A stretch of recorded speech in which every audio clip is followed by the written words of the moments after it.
परित्राणाय साधूनां विनाशाय च दुष्कृतां धर्म संस्थापनार्थाय संभवामि युगे युगे, said Lord Krishna in Bhagavad Gita.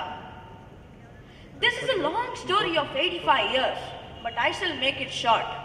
The first 16 years of Shirdi Sai Baba was not known to anyone. Our Swami, on September 28, 1990, in a discourse, revealed the life of Shirdi Sai Baba and how the Avaduta, Venkusa, took care of him as his guru. It is the same Venkusa or Venkavaduta, as he was called in those days, who often used to meet our Swami's grandfather, Kondamaraju. After Shirdi Sai Baba took Mahasamadhi in 1918, and he also told that Sriman Narayana would be born in that land, and that land, the schools were closed as it was summer vacation. Satya was playing with his friends and creating things out of nowhere, just like we see in magic. Just then, Satya's father, Pedda Venkamaraju, arrived home. Satya's friends gathered around him and told him everything what Satya has done like magic. Satya's father got angry, took a stick into his hands and shouted at Satya, "Tell me, who are you? Are you a devil or a ghost? I will decide this today." Saying this, he was about to wield the stick on Satya. And do you know what happened? Satya, with a beautiful smile, as cool as the moon, as bright as the sun, in a thundering, but yet in a loving manner, said, "I am born due to the prayers of great saints like Venkavaduta. I am in the lineage of Bharadwaja Maharshi, and I am Apastamba Sutra. I have come to wipe out the difficulties of mankind. I am Sai Baba."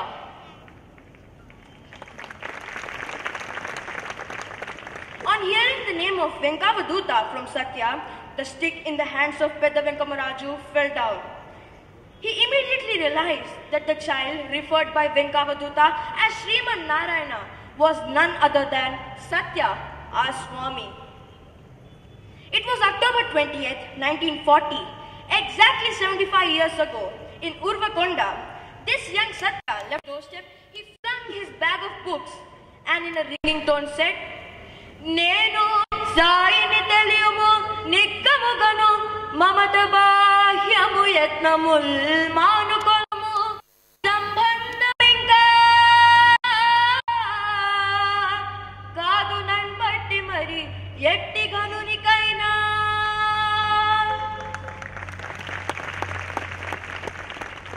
I am Sai. I am no longer your Satya.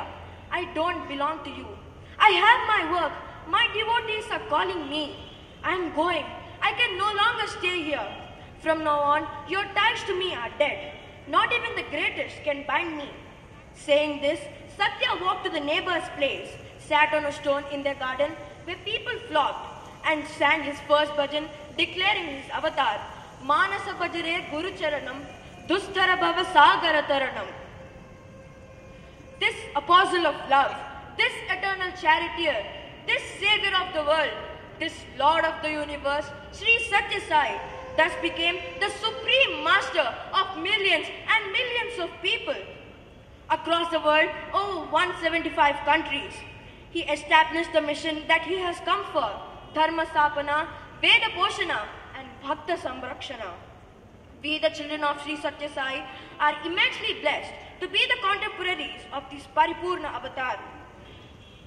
It is our bounden duty to take the legacy of Sri Satya Sai, the message of love and service forward with his divine blessings.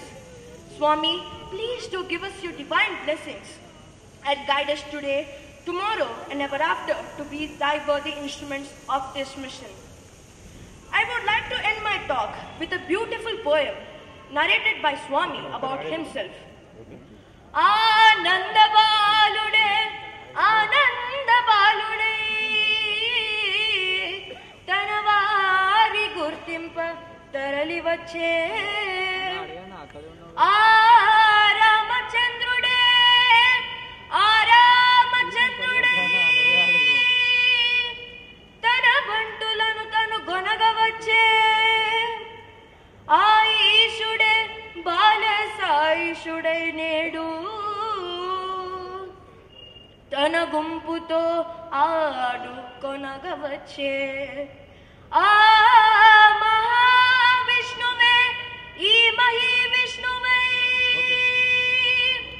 తన ఆయుధములచే కొనగవచ్చే తన ఆయుధములచే కొనగవచ్చే తన ఆయుధములచే కొనగవచ్చే. జై Sairam. Thank you, Sai Uday, for those wonderful insights on the Avataric mission of Baba. We now have Saloni Kshirsagar of class 9, who secured the second prize in elocution, speaking to us on the topic of pollution and the methods to curb it, which was a topic for Sai Vichar, that is the elocution competition. Saloni Kshirsagar. Om Shri Sai Ram.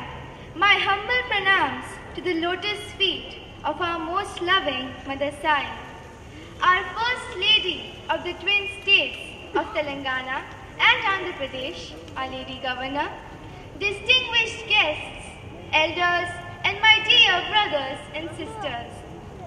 As a student of the Sri Satya Sai Bal Vikas, I am going to present before you the food for thought on the topic, pollution is a menace in the society. Our role to curb it as a future citizen of the society. I recall a quote of Marianne Williamson, a famed author, spiritual teacher, and lecturer. I quote, "This entire planet is our home. We are the only species that systematically destroy our own habitat." Unquote.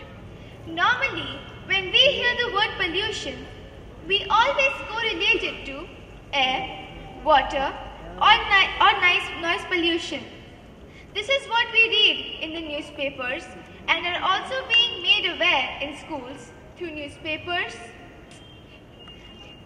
also being made aware in school through environmental science or annual events like Van Mahotsav, Swachh Bharat, etc. In our own way, we all participate physically in curbing and curtailing this external pollution, right? Don't we? However, in my opinion, this external pollution is just the tip of the iceberg.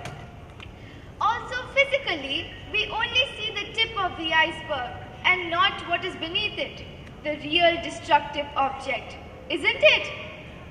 You must be wondering as to how this corroborates with the topic of pollution. Well, it does, and it is huge in magnitude compared to the external pollution. The pollution that I am talking about is the internal pollution within each one of us.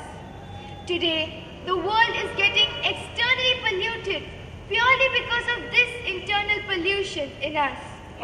The desire to get more and more, ego, jealousy are the actual causes for pollution. If we really are interested in making the world or the place around us a better place to live, we must curb this internal pollution within each one of us. Yes, the time has come. We need to become aware of the fact that we are all the children of the same parent, the Supreme Being, our God. We have come down on this planet Earth from His abode to play our role displaying His qualities. The qualities of Satya, the truth, Dharma, right conduct, Prema, unconditional love, Ahimsa, non-violence, and Shanti, peace or bliss. We all practice this righteously in the Satyuga or the Golden Age and Treta Yuga or the Silver Age. Then it slowly started depleting in the Dwapar Yuga or the Bronze Age. And now, in this current era called the Kali Yuga or the Iron Age, we have totally forgotten it.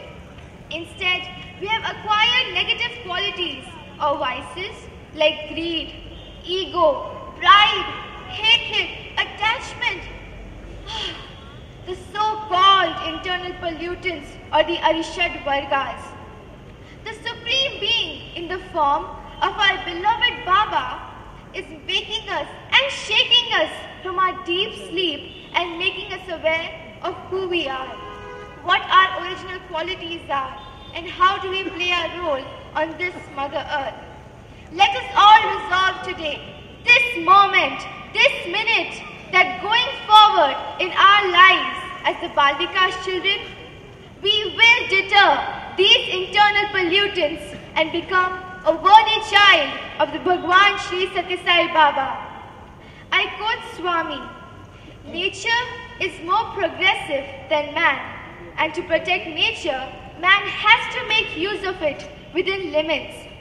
When man tampers with nature recklessly, it reacts adversely and trouble arises.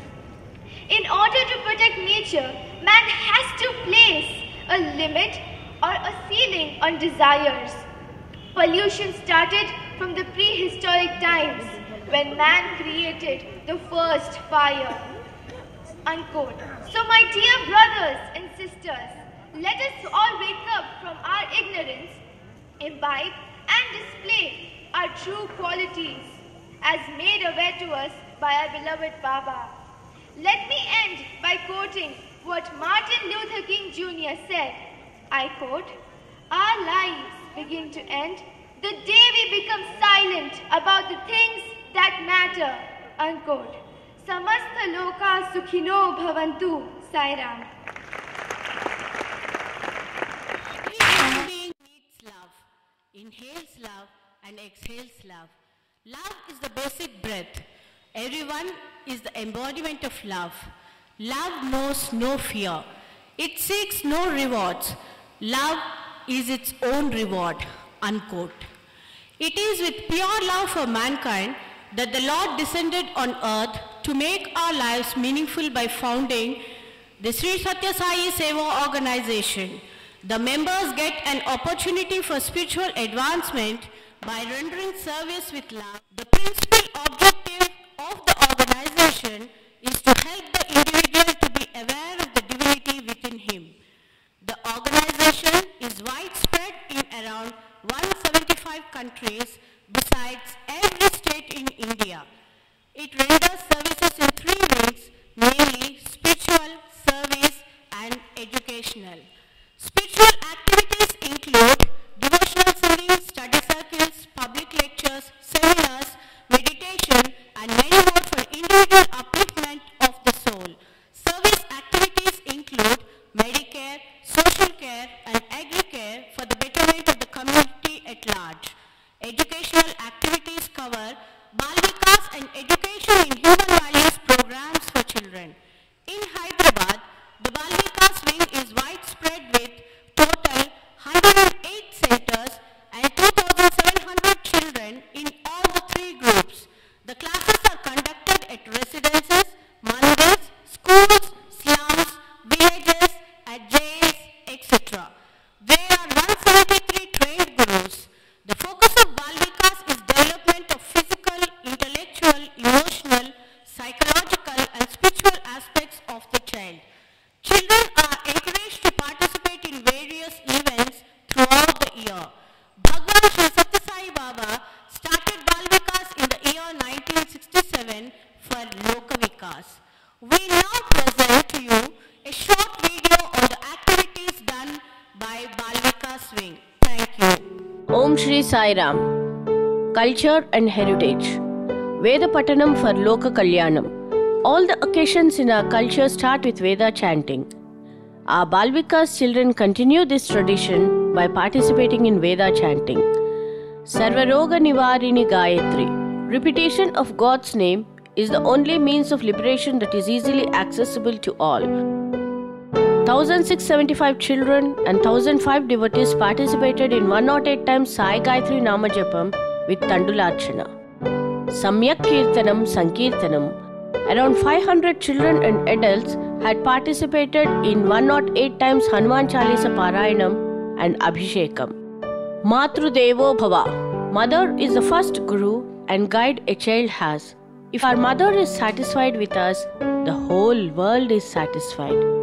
To understand this, we have children celebrate Matru Puja every year on May 6th.